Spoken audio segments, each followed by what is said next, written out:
Today we will discuss two important topics having name capacitor and its principle. आज के इस lecture में हम दो इम्पॉर्टेंट टॉपिक्स को डिस्कस करेंगे. वेरी फर्स्ट टॉपिक जो है उसका नाम है कैपेसिटर और दूसरा है प्रिंसिपल. मींस कैपेसिटर क्या होता है और प्रिंसिपल ऑफ कैपेसिटर, ये दोनों हम अंडरस्टैंड करेंगे. Let us consider a metal sheet. एक मेटल शीट कंसीडर करते हैं कुछ इस तरीके से. Here we have a metal sheet. Let A be the name of this metal sheet and plus sigma be the charge which is given to this metal sheet. इस metal sheet को हम क्या करते हैं, पॉजिटिव चार्ज प्रोवाइड करते हैं. कितना charge provide किया है, plus sigma. Okay, one more thing, इस शीट को हमने इंसुलेट किया है, इसे ग्राउंड नहीं किया है हमने, इसको हमने इंसुलेट किया हुआ है. और ये क्या है हमारा, we call it an insulating stand. इसे हम बोलते हैं इंसुलेटिंग स्टैंड. ये हमारा इंसुलेटिंग स्टैंड है जो शीट ए के चार्ज को ग्राउंड नहीं होने देता. Okay, now let me consider another sheet. एक शीट और कंसीडर करते हैं. Let me consider this sheet as sheet B. एक शीट और कंसीडर कर लो कुछ इस तरीके से. ये शीट 2 है हमारे पास, इसको हम बोलेंगे कि ये शीट बी है. We call it a sheet B. ये बी शीट है. ओके, वन मोर थिंग, एक चीज आपको याद रखनी है, क्या कि sheet B is uncharged metallic sheet. ये अनचार्ज्ड मेटालिक शीट है, इस पे कोई चार्ज नहीं है, ये याद रखना है आपने. अनचार्ज्ड मेटालिक शीट, इस पे चार्ज नहीं है. जब हम क्या करते हैं, इस सेकंड शीट को हैविंग नेम शीट बी, उसे शीट ए के पास लेके आते हैं. ओके, जब हम बी शीट को शीट ए के पास लेके आएंगे तो क्या होगा. Very first thing, chapter number 1 में हमने अंडरस्टैंड किया है कि इंडक्शन होगी. Okay, so due to induction, induction की वजह से क्या होगा, इंडक्शन की वजह से जो शीट बी है उस पे चार्ज इंड्यूस हो जाएगा. Due to induction charge which charge induced on sheet B. Okay, B sheet पे चार्ज इंड्यूस हो जाएगा. अब आपने ये अंडरस्टैंड करना है कि कौन कौन सा चार्ज यहां पर इंड्यूस होगा. ओके, शीट ए के पास पॉजिटिव चार्ज है. शीट बी का जो लेफ्ट साइड है, this one, this is the left side of the sheet B, यहां पर नेगेटिव चार्ज इंड्यूस हो जाएगा. यहां पर हमारा नेगेटिव चार्ज इंड्यूस होगा. Okay, now similarly the right side, ये राइट साइड है, ये शीट बी की राइट साइड है. Right side positive charge induce हो जाएगा. जितना नेगेटिव चार्ज इंड्यूस हुआ है on the left hand side of the sheet B, उतना ही हमारा पॉजिटिव चार्ज इंड्यूस हो जाएगा शीट बी पे to the right hand side of the sheet B. Okay, now अब अंडरस्टैंड करिए, ये एक सिस्टम बन गया. ये क्या बन गया, दो शीट्स का, दो मेटल प्लेट का एक सिस्टम बन गया. Now just look at here. अब हमारे पास कितनी प्लेट्स हो चुकी हैं मेटल की. अब हमारे पास दो प्लेट हो चुकी हैं मेटल की. एक प्लेट ए है और एक प्लेट बी है. प्लेट ए पे पॉजिटिव चार्ज है और प्लेट बी पे positive as well as negative charge है. नाउ ये जो अरेंजमेंट है दो मेटल शीट्स का, दो मेटल प्लेट का, जिनके बीच में इंसुलेटिंग मीडियम है. जिनके बीच में क्या है, जिनके बीच में इंसुलेटिंग मीडियम है. ये जो इंसुलेटिंग मीडियम है दो प्लेट्स के बीच में, मेटल की प्लेट के बीच में, जिसे यूज किया जाता है चार्ज को स्टोर करने के लिए. ओके, रिपीट करते हैं. हमारे पास दो मेटल की प्लेट्स हैं, metal plate A and metal plate B.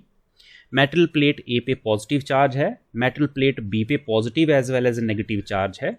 Okay, दो प्लेट का अरेंजमेंट है हमारे पास, दो मेटल कंडक्टर्स का अरेंजमेंट है हमारे पास, और इन दोनों मेटल प्लेट के बीच में इंसुलेटिंग मीडियम है, वो एयर है. यहाँ प्रेजेंटली एयर है इस समय. Okay, the arrangement of two metal conductor separated by insulating medium that is used to store electric charge and electric energy is known as capacitor. इस अरेंजमेंट को हम क्या बोलेंगे? इस अरेंजमेंट को हम बोलेंगे कैपेसिटर। तो ये हमारा कैपेसिटर हो गया जिसमें दो प्लेट्स हैं। ओके, सो डेफिनेशन कुछ इस तरीके से होगी। Okay, the definition of the capacitor is an arrangement of two conductors, जैसे यहां पर ए एंड बी दो कंडक्टर्स हैं, सेपरेटेड बाय इंसुलेटिंग मीडियम। अब इन दोनों प्लेट्स को सेपरेट किया है एयर ने। Air is placed in between the two plates that is used to store electric charge.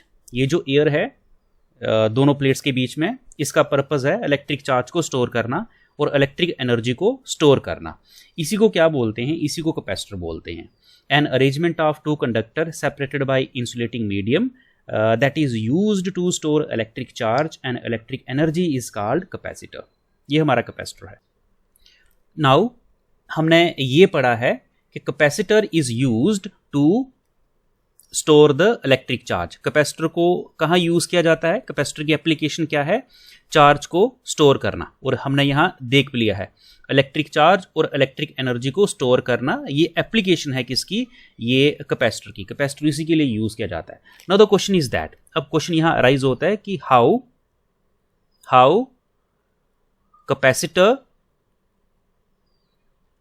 Capacitor store electric charge. ये इलेक्ट्रिक चार्ज को स्टोर कैसे करता है? ओके, इस चीज को कुछ इस तरीके से अंडरस्टैंड करिए। स्टोर करने का मतलब क्या है? यहां पे स्टोर करने का मतलब ये है कि ये जो दो मेटल की प्लेट्स हैं, metal plate A and metal plate B, इस अरेंजमेंट में चार्ज की इंक्रीमेंट कैसे की जा सकती है, ये इसका मीनिंग है चार्ज को स्टोर करने का। ओके, रिपीट करता हूं। How capacitor store electric charge.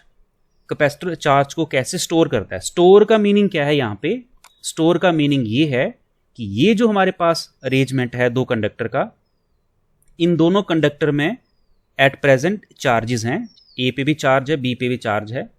Store करने का मीनिंग ये है कि इस अरेंजमेंट में और चार्ज कैसे इंट्रोड्यूस किया जाए, इंसर्ट किया जाए, डाला जाए।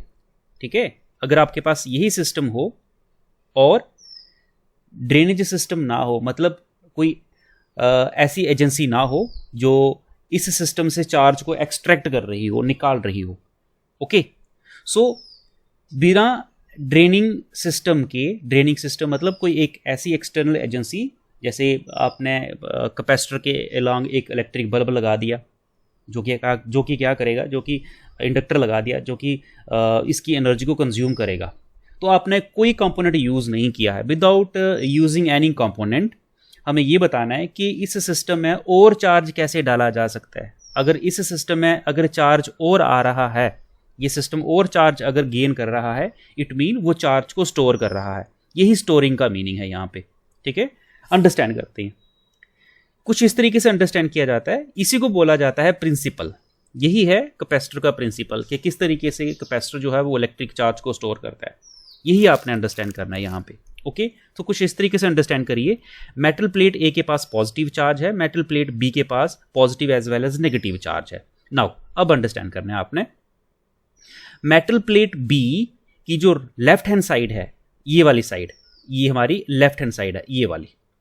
मेटल प्लेट बी की जो लेफ्ट हैंड साइड है, यहां पर कौन सा चार्ज है? यहां पर नेगेटिव चार्ज है। ओके, अब ये नेगेटिव चार्ज क्या करेगा? मेटल प्लेट ए की जो राइट हैंड साइड है, राइट हैंड साइड या मेटल प्लेट ए के पॉजिटिव चार्ज को न्यूट्रलाइज करेगा। ठीक है, पॉजिटिव चार्ज बोले या फिर मेटल प्लेट ए के पोटेंशियल को, मेटल प्लेट ए के इसके मेटल प्लेट ए के पोटेंशियल को, इसके पोटेंशियल को डिक्रीज करेगा। पोटेंशियल ऑफ प्लेट ए के पोटेंशियल को डिक्रीज करेगा ये नेगेटिव चार्ज। ठीक है, ये नेगेटिव चार्ज पॉजिटिव चार्ज को न्यूट्रलाइज करने की कोशिश करेगा, जिससे क्या हो जाएगा? मेटल प्लेट ए का पोटेंशियल हमारा डिक्रीज हो जाएगा। Okay, where as the right hand side of the plate B की जो राइट हैंड साइड है ये वाली, ठीक है, ये पॉजिटिवली चार्ज्ड है, क्लियर है। और ये पॉजिटिवली चार्ज क्या करेगी, ये पॉजिटिवली चार्ज हमारा प्लेट ए के पोटेंशियल को डिक्रीज नहीं होने देगा, ये प्लेट ए के पोटेंशियल को इंक्रीज करेगा। तो हम ये कह सकते हैं कि प्लेट बी की ये जो लेफ्ट हैंड साइड है ये क्या करेगी, ये पोटेंशियल ऑफ प्लेट ए ये डिक्रीज करेगी, ठीक है। वेयर एज जो राइट हैंड साइड है प्लेट बी की ये क्या करेगी, ये पोटेंशियल ऑफ प्लेट ए ये इंक्रीज करेगी। नाउ अब हमें ये देखना है कि रिजल्टेंट क्या होगा, रिजल्टेंट क्या होगा। अब पॉजिटिव और नेगेटिव दोनों चार्जेस, अब कौन सा चार्ज जो है वो प्लेट ए के क्लोज है, पॉजिटिव की नेगेटिव। अब नेगेटिव चार्ज हमारा प्लेट ए के स्लाइटली क्लोज है, किससे, देन द पॉजिटिव चार्ज। तो जो रिजल्टेंट इफेक्ट होगा वो किसका होगा, रिजल्टेंट इफेक्ट जो होगा हमारा वो हमारा नेगेटिव चार्ज का होगा। सो जो रिजल्टेंट इफेक्ट होगा वो क्या होगा, वो ये होगा कि due to the plate B, due to plate B the potential of plate A decrease, plate A का पोटेंशियल क्या हो जाएगा, डिक्रीज हो जाएगा, ओके। लेकिन हमें क्या करना है, हमें प्लेट ए के पोटेंशियल को डिक्रीज नहीं होने देना है। और प्लेट ए का जितना पोटेंशियल है हमें उतना ही पोटेंशियल रखना है। तो उतना ही पोटेंशियल रखने के लिए क्या करना पड़ेगा, उतना ही पोटेंशियल रखने के लिए क्या करना पड़ेगा, we have to give an extra charge to the plate B, okay. So लिखेंगे in order to maintain, in order to maintain the potential of plate A as it is, an extra charge given to it। क्या करना पड़ेगा हमें plate ए को extra charge देना पड़ेगा, ठीक है। हम क्या करेंगे, अब हम प्लेट ए को एक्स्ट्रा चार्ज प्रोवाइड करेंगे, चार्ज देंगे इसको, ओके। अब यहां अंडरस्टैंड करिए आप, अब क्या हुआ, अब आपने प्लेट ए को इस अरेंजमेंट को चार्ज दिया, इसके पास, इस अरेंजमेंट के पास पहले से चार्ज था लेकिन आप और चार्ज दे रहे हो। इट मींस ये पहला वाला चार्ज स्टोर कर रही है और इस चार्ज को भी ये स्टोर कर रही है, okay. So this is what how the capacitor basically store the electric charge. ये चार्ज इतना ज्यादा नहीं है, ये चार्ज कम है, हम और चार्ज स्टोर कर सकते हैं। स्टोर करने का मतलब ये है कि इस सिस्टम को और चार्ज दे सकते हैं बिना एक ऐसे इंस्ट्रूमेंट लगाए हुए कैपेसिटर के अलांग कि वो एनर्जी को कंज्यूम कर रहा हो। वो कैसे, वो कुछ इस तरीके से। उसके लिए हमें थोड़ी सी स्पेस यहाँ पर खाली करनी पड़ेगी, तो इसलिए हम ये स्पेस यहाँ से थोड़ी सी खाली कर रहे हैं, ये स्पेस हमें चाहिए, तो इसको हम यूज करेंगे अपने नेक्स्ट अंडरस्टैंडिंग में। सो हमारा नेक्स्ट है क्या अंडरस्टैंड करने चाहते हैं हम, ये अंडरस्टैंड करना चाहते हैं कि अभी इतना ज़्यादा सिस्टम ने चार्ज स्टोर नहीं किया है, हमें और ज़्यादा चार्ज स्टोर करना है। तो कैसे करेंगे और ज़्यादा चार्ज स्टोर इसमें, तो देखिए किस तरीके से किया जाता है और ज़्यादा चार्ज इसमें स्टोर। नाउ अब हम क्या करने वाले हैं, अब हम प्लेट बी को, ये जो हमारी प्लेट बी है, इसको ग्राउंड करेंगे, इसको करते हैं ग्राउंड, कुछ इस तरीके से अर्थिंग करते हैं। इसकी अर्थिंग कुछ इस तरीके से की जाती है, एक वायर लेंगे, प्लेट बी के साथ लगाएंगे और सीधा ग्राउंड कर देंगे, अर्थ के बीच में डाल देंगे। सिंपल सी बात है, इसको बोलते हैं ग्राउंडिंग या फिर अर्थिंग। Earthing, okay. इससे क्या होगा, अर्थिंग से क्या होगा, अब यहां देखिए अर्थिंग से क्या होता है। आपने वायर जो है वो अर्थ में डाल दी है, अब अर्थ का पोटेंशियल कितना होता है, पोटेंशियल ऑफ अर्थ, पोटेंशियल का अर्थ का पोटेंशियल हम बेसिकली 0 वोल्ट कंसीडर करते हैं। क्या कंसीडर करते हैं, 0 वोल्ट कंसीडर करते हैं। And if we talk about the potential of this plate, आप बताइए मुझे पोटेंशियल कितना होगा।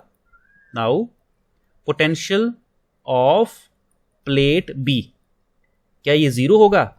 आंसर है नहीं। इसके पास जो पोटेंशियल है प्लेट बी, लेकिन कौन सी साइड? राइट हैंड साइड, ये वाली साइड मैं इसकी बात कर रहा हूं। इस साइड का जो पोटेंशियल है that will be positive. Okay, और अर्थ का पोटेंशियल कैसा है? जीरो। एक जीरो है और एक पॉजिटिव पोटेंशियल है। तो इन दो पॉइंट्स के बीच में ये देखना कौन कौन से पॉइंट है। ये वाली साइड प्लेट बी की, that is the right hand side of the plate B and earth और right hand side of the plate B, इन दोनों पॉइंट के बीच में पोटेंशियल डिफरेंस डेवलप हो जाएगा, पोटेंशियल डिफरेंस क्रिएट हो जाएगा। इस पॉइंट पे पोटेंशियल कैसा है? इस पॉइंट पे पोटेंशियल है पॉजिटिव, और इस पॉइंट पे पोटेंशियल कितना है? इस पॉइंट पे पोटेंशियल है जीरो। तो जब भी पोटेंशियल डिफरेंस होता है, आपको पता है क्या होता है? जब भी पोटेंशियल डिफरेंस होगा, ड्यू टू पोटेंशियल डिफरेंस हमारे चार्जेस मूव करते हैं, हमारा चार्ज मूव करता है, charges will move. Okay, charges क्या करेंगे? ये मूव करेंगे। चार्जेस मीन्स हमारे जो इलेक्ट्रॉन्स हैं, यहाँ याद रखना, यहाँ चार्जेस का मीनिंग है इलेक्ट्रॉन्स। सो इलेक्ट्रॉन क्या करेंगे? मूव करेंगे। बट इलेक्ट्रॉन है कहाँ? क्या ये वाली साइड जो है प्लेट की, right hand side of the plate भी, यहाँ इलेक्ट्रॉन है? नहीं, यहाँ तो पॉजिटिव चार्ज है, यहाँ तो पॉजिटिव आयंस हैं, इमोबाइल आयंस हैं ये, ठीक है। ओके, वेयर एज जो अर्थ है, अर्थ के पास इलेक्ट्रॉन है। ओके, तो होगा क्या? पोटेंशियल डिफरेंस की वजह से ग्राउंड से, अर्थ से इलेक्ट्रॉन क्या करेंगे? ऊपर की तरफ मूव करेंगे, क्योंकि पोटेंशियल डिफरेंस है। ओके, सो इलेक्ट्रॉन यहां से मूव करेंगे थ्रू वायर, और ये कहां चले जाएंगे? सीधे प्लेट बी के राइट हैंड साइड चले जाएंगे, और यहां पर जितना पॉजिटिव पोटेंशियल है इसको ये न्यूट्रलाइज कर देंगे। क्या कर देंगे? न्यूट्रलाइज कर देंगे। क्लियर है? जैसे ही ये न्यूट्रलाइज हो जाएगा तो आप क्या देखोगे? आप ये देखोगे कि जितना भी पॉजिटिव पोटेंशियल था प्लेट के दूसरी साइड, जितना भी पॉजिटिव पोटेंशियल था प्लेट के दूसरी साइड, वो क्या हो चुका है? अब वो बेसिकली अब गायब हो चुका है। कोई पोटेंशियल है ही नहीं है अब कोई भी पोटेंशियल प्लेट के राइट हैंड साइड नहीं है। नाउ इससे क्या होगा?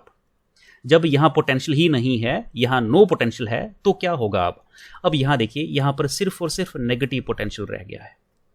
ओके, और यहां पर अर्थ से इलेक्ट्रॉन्स आ रहे हैं कुछ इस तरीके से, तो ये भी नेगेटिव चार्ज ही आ रहा है अर्थ से ऊपर की तरफ। ओके, सो ओवरऑल देखा जाए अब क्या हो गया? अब सिर्फ और सिर्फ नेगेटिव पोटेंशियल रह गया। पहले पॉजिटिव पोटेंशियल क्या कर रहा था? पहले पॉजिटिव पोटेंशियल इस साइड वो प्लेट ए के पोटेंशियल को डिक्रीज नहीं होने दे रहा था, लेकिन अब इस साइड पॉजिटिव पोटेंशियल है ही नहीं है, तो अब क्या होगा? अब प्लेट ए का पोटेंशियल और ज्यादा डिक्रीज हो जाएगा। ओके, सो क्या कह सकते हैं अब हम? Now the potential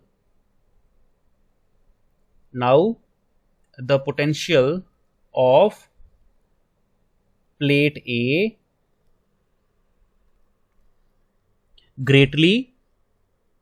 greatly reduced. अब ज्यादा पोटेंशियल क्या होगा? प्लेट ए का रिड्यूस हो जाएगा। ओके, तो इससे क्या होगा? हमें पता है कि हमें प्लेट ए के पोटेंशियल को डिक्रीज नहीं करना है, जितना पोटेंशियल प्लेट ए का पहले था उतना ही पोटेंशियल रखना है। तो इसके लिए क्या होगा? हमें ज्यादा चार्ज प्रोवाइड करना पड़ेगा। Hence in order to maintain the potential of plate A as it is, जैसे इसका पहले पोटेंशियल था वैसा ही पोटेंशियल रखने के लिए अब आपको क्या थोड़ा सा चार्ज देना पड़ेगा? नहीं, अब हमें क्या करना पड़ेगा? Hence large amount of charge,